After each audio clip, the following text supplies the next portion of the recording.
தமிழ், இது உண்மையின் குரல். வணக்கம். ஜி தமிழ் செய்திகள் வாசிப்பது உங்கள் கோமலா.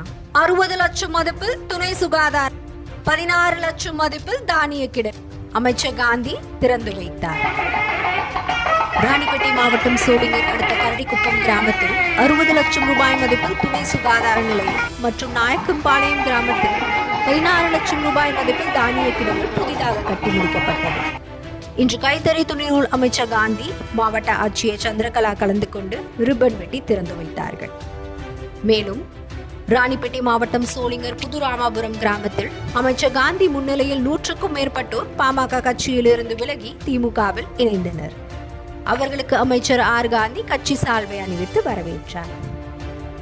இதில் ஊரக வளர்ச்சி முகமை திட்ட இயக்குநர் சரண்யா தேவி, மாவட்ட சுகாதார அலுவலர் செந்தில்குமார், மாவட்ட விவசாய அணி வெங்கடேசன், மாவட்ட அவைத் தலைவர் சுந்தரமூர்த்தி, ஒன்றிய குழு உறுப்பினர் கலைக்குமார், மாவட்ட குழு கிருஷ்ணமூர்த்தி, ஒன்றிய கவுன்சிலர் நதியா மதன்குமார், ஊராட்சி மன்ற தலைவர் ரத்தினகுமார் மற்றும் பலர் உடனிருந்தனர்.